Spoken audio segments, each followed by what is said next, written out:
আসসালামু আলাইকুম, সবাই কেমন আছেন? আশা করি ভালো আছেন। আমি আলহামদুলিল্লাহ ভালো আছি। বিসমিল্লাহ বলে নতুন একটা ভিডিও নিয়ে চলে আসলাম। তো আজকে আমি ডিমি পিঠা বানাবো। তো পরিমাণ মতন আমি চিনি নিয়ে নিয়েছি, পরিমাণ মতন একটু লবণ নিয়েছি, আর ২টা ডিম নিয়ে নিচ্ছি আমি। একটা ডিম ভেঙে দিলাম, আর একটা ডিম এখন ভেঙে দেব। ডিমগুলা ভেঙে দিয়ে একটা চামচ নিব, চামচের সাহায্যে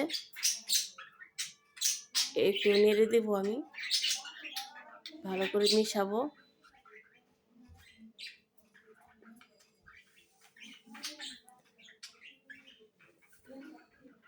ভালো করে মেশাতে হবে। তারপর আমি ১ চামচ বেকিং পাউডার নিয়ে নেব।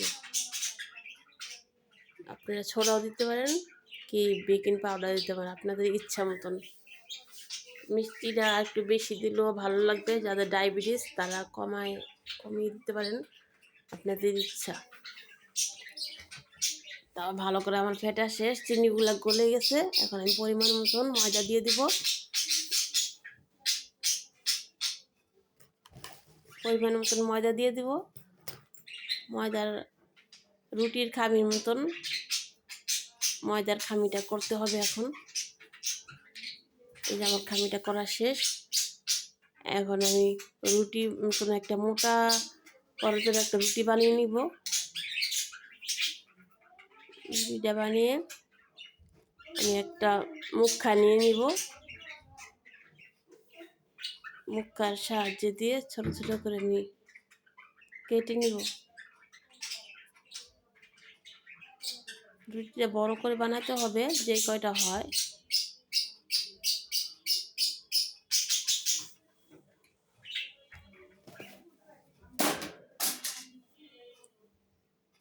তারপর মুখাটা দিয়ে আমি ছোট ছোট করে কেটে নেব। মোটামুটি ভালোই অনেকগুলো হয়ে গেছে।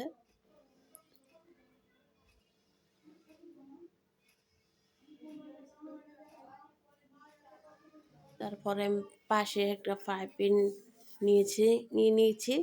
ফ্রাই প্যানের মধ্যে তেল দিয়ে দিয়েছি, চুলার মধ্যে বসিয়ে দিয়েছি। তেলটা আস্তে আস্তে গরম হচ্ছে। তো পিঠাগুলো সবগুলো বানানো হয়ে গেলে আমি একটা একটা করে তেলের মধ্যে, তেলটা একটু হালকা গরম হলে আমি ছেড়ে দেব।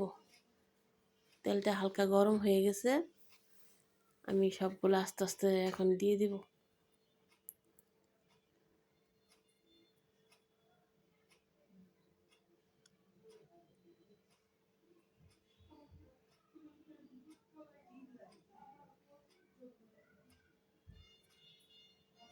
দেখুন পিঠাগুলো কেমন ফুলে উঠছে। এক একটা পিঠা ফুলে ফুলে অনেক বড় বড় হয়ে যাবে। পিঠাটা খেতে অনেক মজা। আপনারা একবার বাসায় ট্রাই করে দেখবেন। এটার মধ্যে কোনো পানি দিবেন না আপনারা, শুধু ডিম আর চিনি দিয়ে এটা গলাতে হবে। কোনো পানি ছোঁয়ানো যাবে না, তাহলে এটা খেয়ে মজা পাবেন। একদম নরম নরম কেকের মতন অনেক মজা। তো এইভাবে একটু হয়ে গেলে উল্টিয়ে দেবেন আপনারা। উল্টিয়ে পাল্টে দিতে হবে বারবার। দেখুন কি সুন্দর ফুলে উঠছে। এক একটা অনেক বড় বড় হয় ফুলে। তো ভিডিওটা কেমন লাগলো? আশা করি ভালোই লাগলো। ভালোই লাগলে আপনারা ঘরে বসে এগুলা বানিয়ে খাবেন। তো আসসালামু আলাইকুম, ভালো থাকবেন, সুস্থ থাকবেন।